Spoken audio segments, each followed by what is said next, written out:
नमस्कार, BTV news के इस बुलेटिन में आपका स्वागत है। सबसे पहले आइए एक नजर डालते हैं आज की कुछ खास खबरों पर।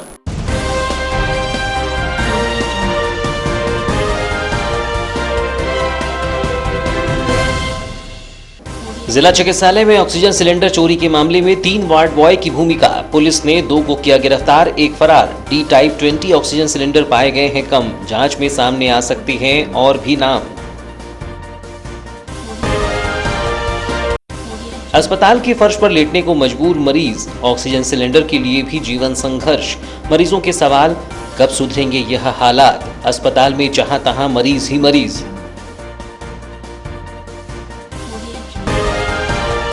मनाई जाएगी भगवान महावीर की जयंती, नहीं होंगे जन्म कल्याणक महोत्सव के सामूहिक आयोजन। पालना में झूलेंगे महावीर, घरों में होगा नौकार मंत्र का जाप। जगत कल्याण एवं कोरोना से मुक्ति के लिए होगी प्रार्थना।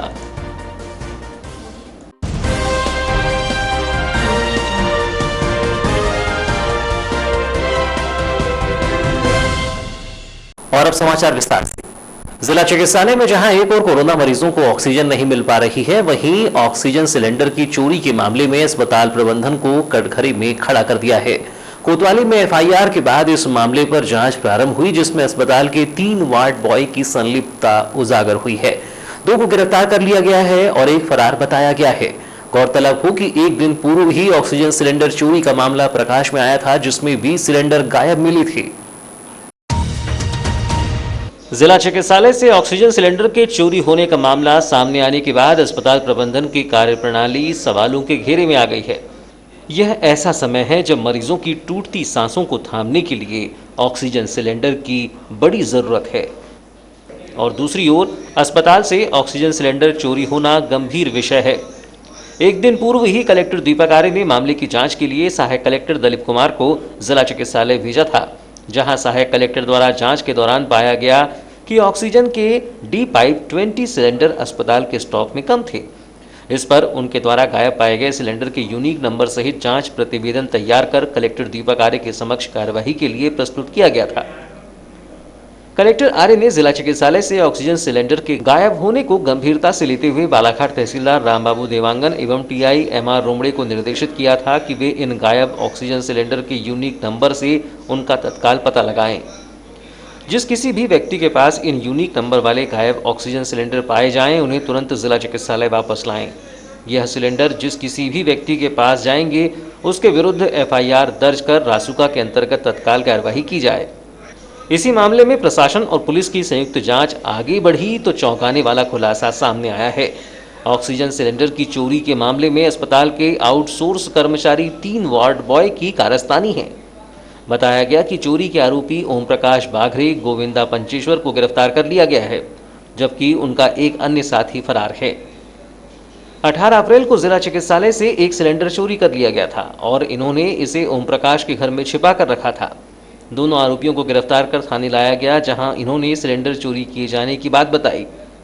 ऑक्सीजन सिलेंडर चोरी के इसी मामले में पुलिस अब अस्पताल प्रबंधन से जुड़े प्रमुख लोगों से भी पूछताछ करेगी और मानवता को शर्मसार करने वाले इस कृत्य से और भी लोगों के नामों से पर्दा उठने की संभावनाएं हैं।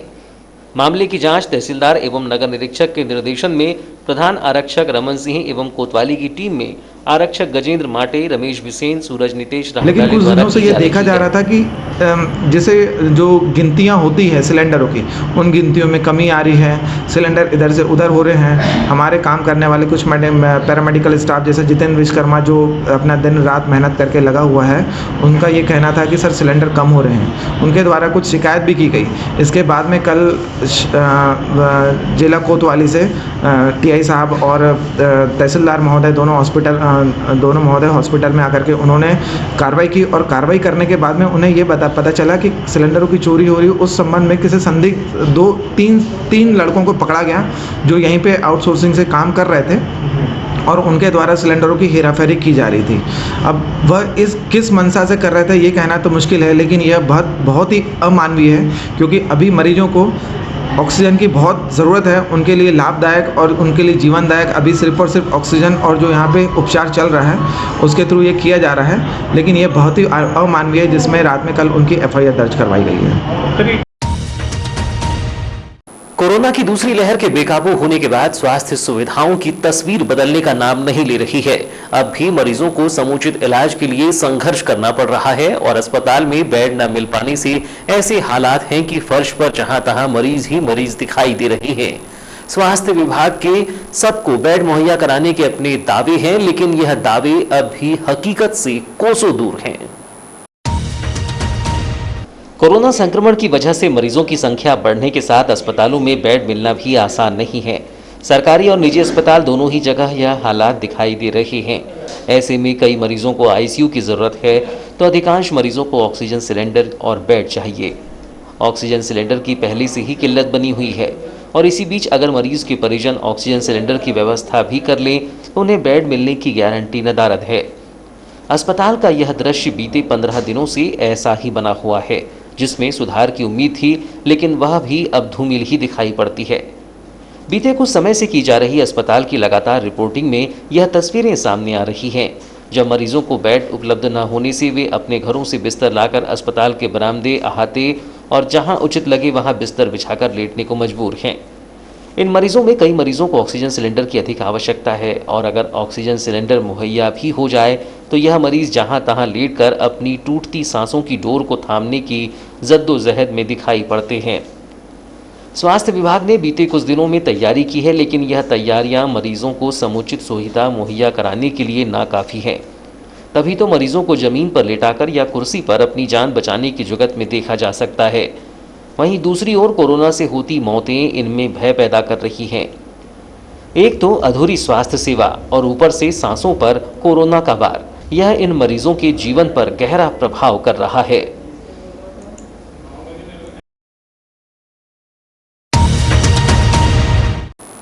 अहिंसा के प्रणेता जियो और जीने दो का संदेश जगत को देने भगवान महावीर की जयंती रविवार 25 अप्रैल को श्रद्धा से मनाई जाएगी। कोरोना का प्रकोप देखते हुए धर्मावलंबी घरों में रहकर ही पूजा अर्चना करेंगे। जैन समाज ने सभी सामूहिक आयोजन निरस्त कर प्रशासन की गाइडलाइन के अनुसार महावीर जयंती मनाने का निर्णय लिया है।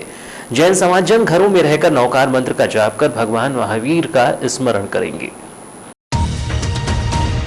जैन सामाजिक संस्था के पदाधिकारियों ने बताया कि कोरोना संकट काल में सभी लोग परोपकार सहयोग की भावना के साथ सार्थक महावीर जयंती मनाएं एवं सेवा के कार्य करते रहें। बताया गया कि समाज के लोग निरंतर पीड़ित और निराश्रित वर्ग का सहयोग कर रहे हैं। भगवान महावीर जयंती घरों में रहकर ही मनाने का आग्रह किया गया है, जिसमें सुबह 6 से 7 बजे सीमित संख्या में लोग भगवान के मंदिर पहुंचकर दर्शन करेंगे, जबकि घरों में रहकर नौकार मंत्र का जाप किया जाएगा। वहीं घरों में रंगोली सजाकर प्रभु महावीर को पालने में विराजमान कर पूजा अर्चना कर पालना झुलाएंगे, जबकि महावीर चालीसा का पठन पाठन कराकर भगवान महावीर के सिद्धांत और उनकी जीवन गाथा का विस्तार पूर्वक स्मरण किया जाएगा। जैन समाज द्वारा गत वर्ष की तरह इस वर्ष भी घरों में धर्म ध्वजा फैलाकर विश्व शांति का संदेश देंगे और महावीर स्वामी की पूजा अर्चना के साथ भक्तामर व नौकार मंत्र का वाचन कर कोरोना महामारी से मुक्ति और जगत कल्याण की भावना के लिए विशेष प्रार्थना की जाएगी। जैन समाज के अतुल जैन ने बताया कि सामाजिक जनों से घरों में रहकर लॉकडाउन का पालन करने की अपील की जाती है। इस बार भगवान महावीर जन्म कल्याणक महोत्सव समिति के सभी कार्यक्रमों को स्थगित कर दिया गया है। मंदिर में सीमित संख्या में लोग प्रातः भगवान का दर्शन करेंगे, जबकि सामाजिक जन घरों में रहकर नौकार मंत्र का जाप करेंगे। के जो नियम चल रहे हैं अभी जिस हिसाब से, तो अभी कंप्लीट लॉकडाउन है तो उसी का पालन कर रहे हैं।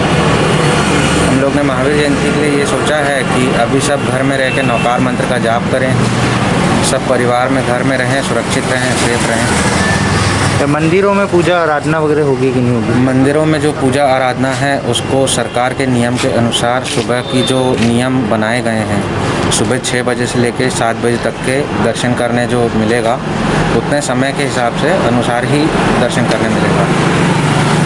प्रतिवर्ष अनुसार प्रतिवर्ष अपेक्षा कौन कौन से मुख्य कार्यक्रम जो स्थगित कर दिए गए हैं? इस बार के मुख्य मतलब जितने कार्यक्रम थे वो तो सारे स्थगित हो गए। मुख्य कार्यक्रम में जैसे होता था हमारा बाइक रैली होती थी हमारा, उसके बाद जो प्रभात फेरी होती थी जो सबसे ज़रूरी होती थी, प्रभात फेरी के साथ जो भगवान महावीर का जन्म कल्याणक जुलूस होता था, जो भव्य जुलूस होता था, वो भी इस बार स्थगित कर दिया गया। जिस हिसाब से ये महामारी फैली हुई है उस हिसाब से सब चीज़ों को ध्यान में रखते हुए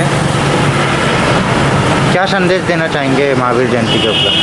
भगवान भगवान महावीर जयंती के जन्म कल्याणक वर्ष में मैं सबको यही संदेश देना चाहूँगा कि अपने घर में रहें, सुरक्षित रहें, स्वस्थ रहें और सरकार के नियम को सख्ती से पालन करते हुए घर में ही रहें, सुरक्षित रहें।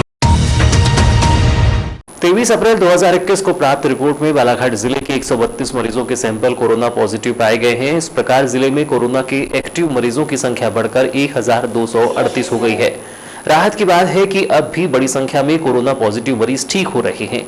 23 अप्रैल को 114 कोरोना पॉजिटिव मरीजों की ठीक हो जाने पर उन्हें अस्पताल से छुट्टी दे दी गई है।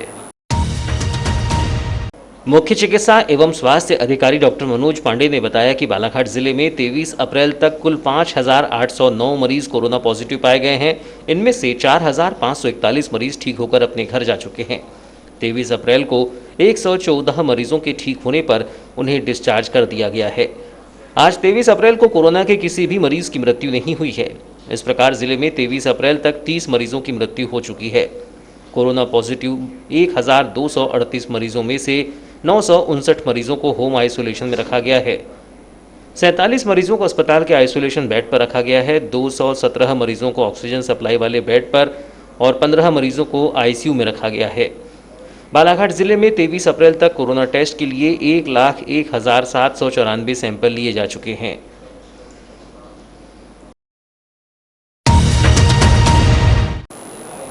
कोरोना संक्रमण काल में पॉजिटिव मरीजों की बढ़ती संख्या के बीच सामान्य मरीजों में भी भय की स्थिति है। ऐसे में सरकारी अस्पतालों में तो लोग पहुंच ही रहे हैं, लेकिन निजी चिकित्सकों के यहां भी लोगों के उपचार के लिए कतारबद्ध देखा जा सकता है। निजी चिकित्सक भी इस महामारी के दौर में डर और भय से मुक्ति के लिए कई तरह के उपाय बताते हुए सलाह दे रहे हैं, जिससे लोगों को स्वास्थ्य लाभ मिल रहा है। ऐसे ही कुछ चिकित्सकों से चर्चा की गई, जिसमें उन्होंने सभी से इस परिस्थिति में स्वास्थ्य की अधिक चिंता करने की बात कही। होम्योपैथिक चिकित्सक डॉक्टर भुवनेश भारद्वाज ने बताया कि होम्योपैथिक इलाज में मरीजों को स्वास्थ्य लाभ मिल रहा है। कई लोग रिपोर्ट लाते हैं जिसमें ऑक्सीजन की कमी, सांस लेने में तकलीफ ही प्रमुखतः सामने आ रही है, जिसमें उन्हें दवाइयों की डोज की जानकारी दी जाती है और लक्षण के आधार पर अलग अलग दवाइयाँ लेने की सलाह दी जाती है। उन्होंने बताया कि लोग इन दवाइयों का सेवन कर रहे हैं और स्वस्थ भी हो रहे हैं। तो महंगा हो या सस्ता हो, उद्देश्य ये होना चाहिए कि जो पेशेंट तकलीफ लेके आ रहा है वो पहले ठीक हो। अब उसको यदि अभी जो कोरोना काल में जैसा प्रश्न किया आपने कि पेशेंट को सांस की तकलीफ है, खांसी है, बुखार है, अभी हम लोगों को देखना पड़ता है कि बुखार कब आ रहा है, कितने समय आ रहा है। कई लोग टाइफाइड की रिपोर्ट लेके आते हैं, तो कोई ऐसी अलग अलग रिपोर्ट भी कलेक्ट करके लाते हैं। सांस की तकलीफ इस समय जो लोगों को तकलीफ है वो है सांस की तकलीफ। सांस की तकलीफ में हम लोग अभी जब से ये चालू होता है, जैसे पिछले साल जनवरी में चालू हुआ था, 18-20 जनवरी से हुआ था, इस साल भी अभी मार्च में चालू हुआ है, तो एक बसंत ऋतु होती है।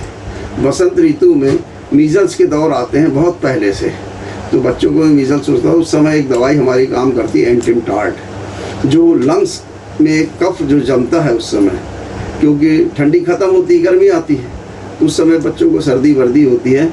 वही तकलीफ अभी कोरोना काल में हुई है। तो हम लोग शुरू में तो जब ये बसंत ऋतु रहती है तो उस समय एंटिमटार्ड वगैरह दे देते हैं, तो वो दौर चलता है मार्च आखिरी तक, होली बोली हो जाती है, उसके बाद तक वो बसंत ऋतु में वो दवाई काम करती है, तो वो है एंटिमटार्ड। यदि उसके बाद भी यदि पेशेंट खांस रहा है, कोई तकलीफ हो रही है, श्वास फूल रही है, सीढ़ी चढ़ने में तकलीफ हो रही है, बोलने में हाफी आ रही है, खुराक कम हो रही है, कहीं कहीं खून के धब्बे जमने लगते हैं, जो अभी कोरोना काल की स्थिति में कुछ ऐसे भी केस है, तो उसमें एक डिजिटेलस दवाई है जो लंग्स में जो ब्लड वो होता है और खून जमने लगता है शरीर में, तो उसको डिजिटेलस भी देते हैं हफ्ते में एक बार। और एस्पिडोस्पर्मा इसकी मुख्य दवाई है जो फेफड़ों में, तो ये एस्पिडोस्पर्मा का काम है लंग्स में, फेफड़े में वायु की गति को पूरा ठीक रखना। मतलब ये जो ऑक्सीजन सप्लाई का काम है ये हमारी एस्पिडोस्पर्मा काम करती है। इसके अलावा यदि सिर दर्द है, बुखार है तो एपिका काम करेगी। प्रिवेंटिव दवाई हमारे यहाँ आर्सेनिक पहले से सिलेक्ट की हुई है। यदि किसी ने आर्सेनिक ले लिया तो ये सब लक्षण उसके ऊपर बहुत कम आते हैं।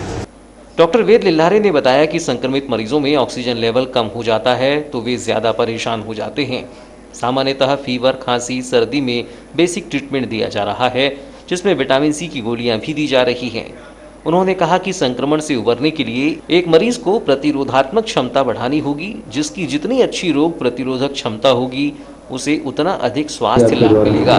देखिए, जो कोरोना की स्थिति तो थोड़ी भयानक ही है, मरीज काफ़ी बढ़ रहे हैं, पर मेन अभी जो मरीज जो परेशान हो रहे हैं वो डर और भय की वजह से हैं।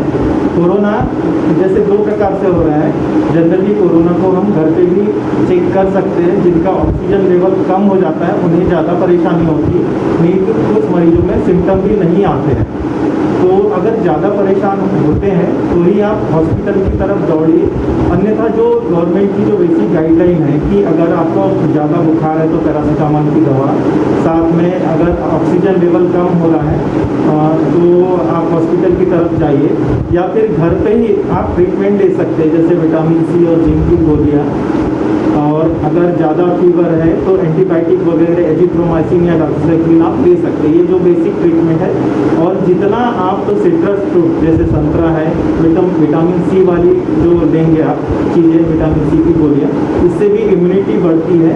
अगर कोरोना को आप हराना चाहते हैं तो आपकी इम्यूनिटी मतलब प्रतिरोधक क्षमता शरीर की जितनी अच्छी रहेगी उतना आप जल्दी स्वास्थ्य लाभ ले सकते हैं।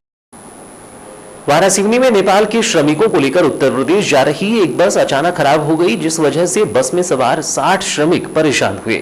शनिवार को यही उधेड़-बुन रही कि बस को किसी तरह ठीक किया जाए, लेकिन इसी बीच डरे और सहमे इन श्रमिकों का बुरा हाल रहा। इन श्रमिकों की परेशानी को समझते हुए वारासिवनी के समाज सेवियों ने सेवा भाव दिखाते हुए इनकी मदद कर मानवीयता का परिचय दिया। लॉकडाउन कैसी कैसी परेशानी ला सकता है, इसका आकलन लगाना मुश्किल है।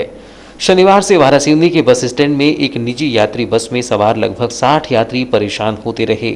यह बस नेपाल के श्रमिकों को लेकर बेंगलोर से उत्तर प्रदेश जा रही थी, जो खराब होने के कारण वारासिवनी में ही रुकी, जिससे लॉकडाउन व गर्मी में सभी यात्रियों को परेशानियों का सामना करना पड़ा। बता दें कि बेंगलोर में भी लॉकडाउन होने के कारण डरे हुए यात्री नेपाल जा रहे हैं, किंतु बस खराब होने के कारण उनकी परेशानी और बढ़ती देखी गई। वहीं इन श्रमिकों की परेशानी पर सेवा भाव दिखाते हुए वारासिवनी के व्यापारी परिवार ग्रुप की ओर से अभिषेक सुराना, मनीष खंडेलवाल, कैलाश दुल्हानी, धीरेन्द्र रूसिया, दीपक जैन, नितिन सेंद्रे, सिकंदर मिश्रा, सागर मोनू गोयल, कज्जू रूसिया, राहुल नकपुरे, आलोक जैन, चेतन जैन, राहुल अरोरा, विक्की एड़े ने बस स्टैंड पहुंचकर उनकी समस्याओं को जाना और फिर उसके बाद परेशान नेपाल मजदूरों को दोपहर में शीतल पेयजल सहित अन्य खाद्य सामग्री प्रदान की। वहीं रात्रि में 60 लोगों के लिए भोजन का प्रबंध भी किया। दूसरी ओर शाम के समय सिंकू जैन, सोनू सुहाने ने दूध व चाय प्रदान कर मजदूरों को राहत पहुंचाने का कार्य किया। गौरतलब है कि 60 मजदूरों में महिला व बच्चे भी तेज गर्मी में परेशान हो रहे थे। वहीं लॉकडाउन की वजह से उन्हें भोजन सामग्री भी उपलब्ध नहीं हो रही थी। आज मदद के लिए बड़े हाथों से सभी यात्रियों ने सेवा भाव की सोच वाले युवकों को धन्यवाद भी ज्ञापित किया। तो ये थी अब तक की खबरें। नई खबरों के साथ एक बार फिर हम हाजिर होंगे, तब तक के लिए दीजिए इजाजत। नमस्कार।